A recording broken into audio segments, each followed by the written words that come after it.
Dampingan trauma healing menjadi langkah yang krusial dalam penanganan perempuan dan anak korban bencana di Sumatera. Pendekatan itulah dinilai penting mengingat kondisi psikologis para korban, terutama perempuan, masih sangat rentan pasca bencana. Bergabung dari luar studio untuk membahasnya bersama kedua narasumber sudah bergabung dari Kota Medan, Sumatera Utara dengan Mbak Rinda Renggali, warga Takengon Aceh yang akhirnya bermigrasi ya pindah ke Medan untuk menyelamatkan diri, minta bantuan. Saya langsung juga sapa ada Ibu Marina Muzakir, Ketua TP PKK Aceh. Selamat sore Ibu-Ibu. Bu Marlina, Ya, Mbak Rinda, apa kabar? Assalamualaikum. Waalaikumsalam, baik. Nampaknya belum di-unmute ya Mbak Rinda, suaranya belum keluar. Mbak Rinda, oke izin. Sudah? Ya, sudah. Baik, terlebih dahulu mau ke Mbak Rinda. Mbak Rinda, bagaimana kondisi Anda dan juga keluarga saat ini? Alhamdulillah kondisi kita untuk saat ini sehat, Pak. Memang Oke. sebelum kondisi di sana agak sedikit memprihatinkan. Memprihatinkannya bisa diceritakan? Apa yang memprihatinkan? Hmm. Karena kita waktu kejadian itu terjebak, Pak. Hmm. Begitu mau keluar dari lokasi, longsor itu udah ada di beberapa titik. Oke. Jadi kita harus menunggu untuk keluar dari daerah. Jadi Anda korban bencana Sumatera begitu ya dari Aceh, kondisi rumah seperti apa sehingga harus menyelamatkan diri waktu itu? Untuk kondisi rumah, alhamdulillah masih utuh. Oh, Cuman oke. tidak kondisi, Pak. Hmm. Cuman untuk kanan kiri kita itu ada beberapa rumah itu yang memang sudah hancur. Nah, ini sembari kita putarkan ya video visual yang Anda bagikan ke kami. Ini aktivitasnya apa ya? Begitu banyak orang yang berjalan kaki, ini mau kemana, dari mana, kemana? Bisa digambarkan sambil bercerita. Jadi pada saat itu kita keluar untuk menuju Lok Sumawe, Hmm. ada beberapa yang mengangkut BBM untuk Oke. mencari beras. Hmm. Jadi seperti kita sendiri itu mencari tempat yang lebih aman, Pak. Oke. Hmm. Tidak Hmm. memungkinkan bertahan di Aceh Tengah. Untuk Baik. logistik kita sudah sangat kekurangan tadi. Iya, sudah hampir 3 pekan nih lamanya begitu ya bencana Sumatera dan Anda belum mendapatkan bantuan di hari keberapa? Kilo pok bisa kok ya? Ya. Dan bantuan itu di 14 itu hanya menerima sekitar 3 kilogram beras, Pak. Itu dari relawan atau bantuan pemerintah? Kita bagikan dari desa.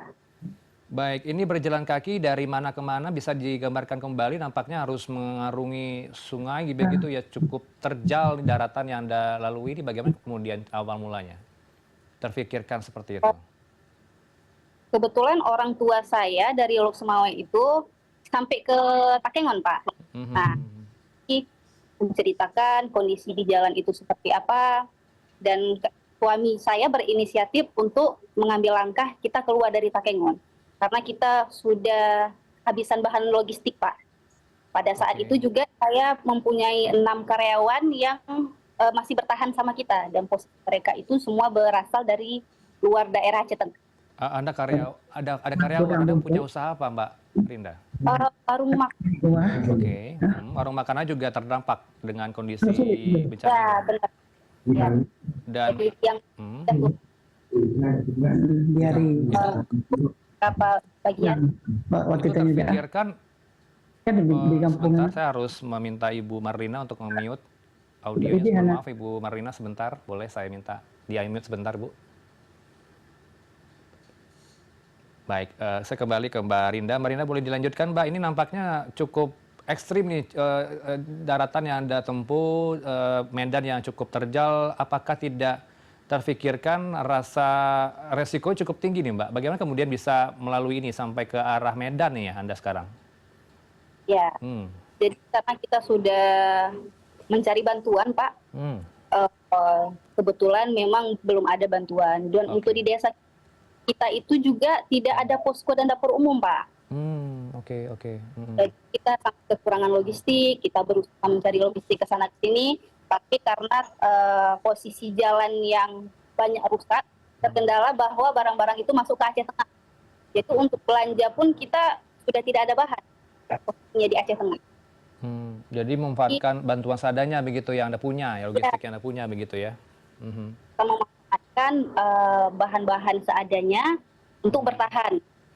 Dan kemudian suami saya memilih untuk kita itu pindah ke Luxmawe mencari tempat yang lebih aman, Pak. Dari Karena Takengon begitu ya? ya, karena posisi curah hujan masih tinggi, tanah masih mulai jatuh-jatuh longsor lagi, Pak. Oke. Walaupun tidak separah sebelumnya. Itu cuaca masih hujan kah waktu itu Anda berpindah? Posisi masih hujan, Pak. Masih hujan. Tidak takut Ya. begitu ya mengarungi cuaca ekstrim yang terjadi? Ya, kita berusaha ngambil resiko supaya mencari tempat yang lebih aman, Pak. Berapa kilometer tuh jarak dari Takengon ke Luksumawe? Berjalan kaki? Melalui jalan KKA itu kalau tidak salah sekitar 110 km, Pak. Oke, tapi bahan makanan itu dibawa begitu ya? Ya, kita punya bahan makanan sedikit lagi, jadi kita usahakan itu cukup untuk di perjalanan. Ada berapa rombongan tuh Mbak yang ke arah Luksumawe? Bersama-sama dengan keluarga lain? Ya, jadi kebetulan ayah saya itu membawa 3 orang mahasiswa pecinta alam yang mereka lebih memahami jalan-jalan terjal seperti ini ya Pak. Oke. Dan kemudian saya, suami, dan anak, dan sisanya itu karyawan yang masih bertahan sama kita. Itu berapa hari jalan kaki? 110 km? Di perjalanan kita itu sekitar 2 hari. Kebetulan juga dibantu oleh masyarakat sekitar, Pak. Begitu ada jalan yang bisa dilalui dengan kendaraan, itu ditolong sama masyarakat sekitarnya, Pak. Ini informasi yang beredar, Anda traumakah dengan suara hujan? Ini benar bisa digambarkan suasana kebatinan Anda seperti apa saat ini yang Anda rasakan psikologinya? Benar, Pak.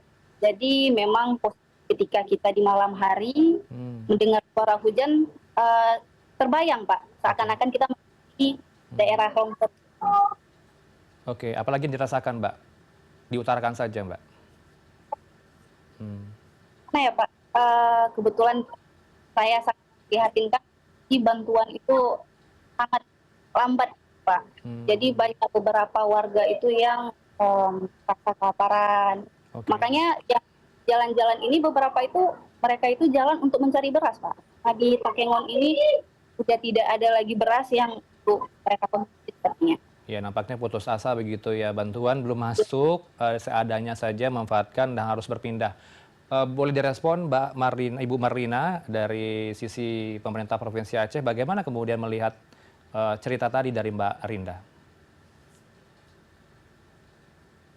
Ya, silakan Ibu Marlina. Boleh di-unmute, Bu? Oke, merespon tadi Bu, cerita dari warga Anda seperti apa? Yang kami turun, Pak.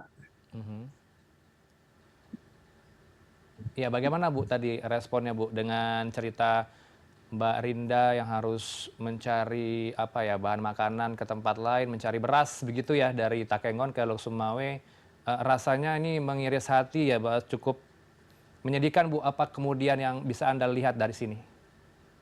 Ya, kalau dari Takengon agak sulit, Pak. Masuk untuk beras, akses jalannya susah. Oke. Jalannya putus. Sampai sekarang masih susah ya, Bu? Sampai sekarang masih susah.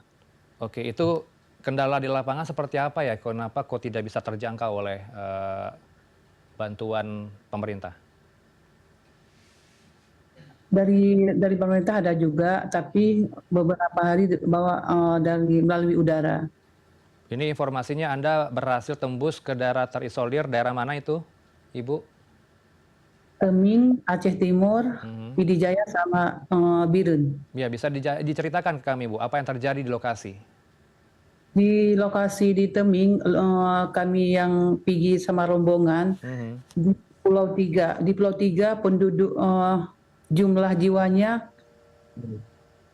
1.000 lebih. Oke. Itu saat Anda jumpai kondisi warganya seperti apa? Keluarga di sana memang Pak sangat sulit. Sampai ke situ kami tumpuhnya ke Sikumur 4 jam ya. Jalannya susah masuknya, banyak yang longsor. Pun dari pemerintah provinsi juga minta bantuan ke pusat begitu dari sejumlah relawan begitu ya. Kondisinya memang sangat memprihatinkan. Ada berapa jumlah anak-anak perempuan dan ibu-ibu perempuan, ibu hamil, Bu, ketika Anda jumpai, kondisinya seperti apa waktu itu? Waktu itu kami sampai ke situ jam 6 sore, udah cuma sebentar, nggak sampai 20 menit. Hmm, Saya tanya anak-anak berapa jumlah, anak-anak sekitar 200, ibu hamil ada 3. oke. Itu Kebanyakan di situ banyak yang mencret, banyak yang terserang penyakit begitu ya. kena penyakit. Kalau ibu hamil penanganan seperti apa, Bu? So di ibu hamil di daerah Temi itu untuk kesehatan bagus, tapi bidan-bidan di setempat. Ini bicara soal pemulihan mental korban ya, Bu ya. Tentu mereka yang terdampak, warga Anda merasakan trauma tersendiri. Tadi kan sedikit bercerita ya Mbak Rinda, kalau dengar hujan agak gimana begitu, tidak tenang jiwa dan batinnya. Bagaimana kemudian memulihkan ini, Bu? Kondisi seperti apa sebenarnya di lapangan? Kebanyakan ibu-ibu nangis, rumahnya hilang. Hmm, Banyak kayak gitu ibu pas sampai saya ke situ semuanya nangis, ibu-ibu. Rumah saya nggak ada lagi. Oke. Bu, disuruh buat rumah semua. Saya bilang sabar Bu, tenang dulu. Insya Allah rumahnya pasti ada. Oke, ini bisa sembari Anda ceritakan aktivitas apa yang Anda lakukan di tengah banyak anak-anak yang mendekat ke Anda, visualnya ditayangkan tadi beberapa waktu lalu, bisa digambarkan, Bu? Itu di arah mana ya, Bu ya? Yang anak-anak itu di daerah Birun, Oke. Kota Bangkit. Ya, mereka banyak yang kelaparan, masih Banyak. belum Sulit menerima masuk, pasokan aksesnya makanan. sulit. Ya susah di daerah Birun masuk ke jalan ke Pantelong, jembatannya putus. Hmm. Kalau bawa logistik harus pakai kendaraan juga, nggak bisa di situ harus kita naik boat. Oke, ini kita lihat visualnya banyak sekali bantuan yang berdatangan, tapi untuk menyalurkannya sulit sekali nampaknya dropping logistik ini ya, Bu Barina. Enggak, ini enggak sulit. Ini Oh, ini enggak? Oke. enggak sulit. Saya ini daerah Birun. Saya masuknya kemarin 10 titik Oke. masuk bantuannya. Yang paling sulit nampaknya yang diakses adalah Aceh Tamiang, Yang paling Pidijaya, yang Biren paling begitu sulit, ya. Ada 3 ya. di Birun sulitnya masuk jalan Pantelong, Kecamatan Oke. Kubu, Kampung Kubu namanya. Mhm. Di Aceh Timur sangat sulit juga. Kami turunnya Pak di tempat yang terpencil, yang susah orang masuk. Kecamatan Sekrak, Oke. Aceh Timur. Itu jumlah jiwanya 1.000 lebih juga. Ya, selain dropping bantuan sebagai Ketua TPPKK Aceh, apa saja yang sudah Anda lakukan, Bu, sejauh ini di lokasi bencana? Kami bawa bantuan ke tim medis, ada juga kami bawa untuk mungkin di lapangan ada, yang enggak ada di Aceh Timur, saya tanya. Oke, ada tidak tim medis yang memberikan trauma healing, relawan begitu, Bu, untuk membangkitkan semangat para korban bersama Ini Anda di lapangan? ini belum kami bawa. Rencana kami beberapa hari ini mau bawa juga terapi healing. Oke, saya mau bergeser ke Mbak Rinda. Mbak Rinda, apa yang Anda rasakan saat ini untuk kedepannya? Apakah Anda kembali ke Aceh atau masih bertahan di Medan bersama keluarga Anda di sana? Sementara kita masih bertahan di sini, Pak. Jadi kita paling berharap setelah infrastruktur Aceh pulih, mungkin kita bisa kembali dan melanjutkan usaha di sana, Pak. Karena kebetulan tempat usaha kita itu di Aceh Tengah. Ya, kalau boleh tahu usaha apa yang Anda lakukan di Aceh? Yang Anda kembangkan? Di rumah yang berada di desa Uni-Uni. Oke.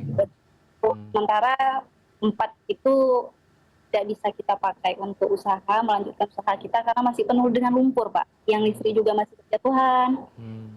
Kita berharap pemerintah Aceh bisa segera memperbaiki infrastruktur di daerah kita. Informasi yang Anda terima sejauh ini rumah Anda sudah diperbaiki atau ada hunian sementara yang dijanjikan ke pihak Anda?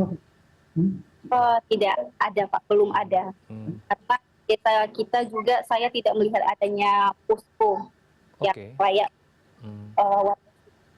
Oke, saya ke Bu Marlina.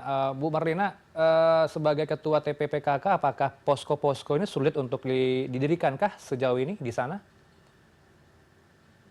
Kami kalau posko Pak kurang tahu. Saya kalau ada bantuan saya langsung ada bantuan misalnya berapa truk saya langsung salurkan ke tempat masyarakat. Oke. ke masyarakat mana saja tuh Bu sejauh ini? Sudah berapa titik? Kemarin di tempat di PD Jaya, Birun, Aceh Timur sampai ke Teming. Oke. Di Keluhan Teming. kesehatannya seperti apa Bu? Selain Logis. tadi terserang mencret, apalagi yang Anda dengarkan dari keluhan mereka? Keluhan mereka banyak yang gatal-gatal, diare, Hmm. eh, itu aja. Anak-anak paling demam, Mhm. Kalau banyak Pak yang demam. Gubernur sejauh ini dengan Anda koordinasi seperti apa pembagian di lapangan? Mungkin bisa dipetakan? Kami sama Bapak lain-lain terpisah. Oke. Bikinnya biar Bapak arah lain, saya arah lain. Mhm. Untuk koordinasi dengan kepala daerah seperti apa, Bu Marlina? Kepala daerah enak dengan setempatnya masyarakat. Oke, ini kan kalau kita lihat visual dapur umum juga didirikan ya di lokasi. Ini kami Pak, Hmm. saya mau Ya gimana Bu? Nampaknya koneksi. ada beberapa tidak dapur umum, ada juga. Ini yang dapur umum itu Pak di daerah Matang. Iya, yang tadi diputar itu daerah Matang gitu, begitu ya Bu ya? Yang ini yang kita tampilkan. Ya.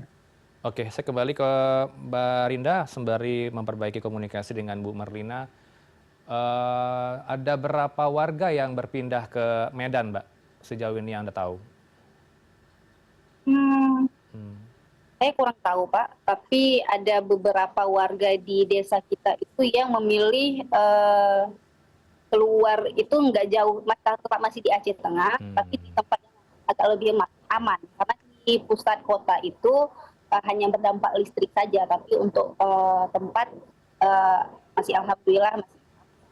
Baik, alhamdulillah begitu ya. Tapi kalau komunikasi dengan kerabat yang ada di lokasi bencana, apakah sampai saat ini masih mulus rasanya koneksinya?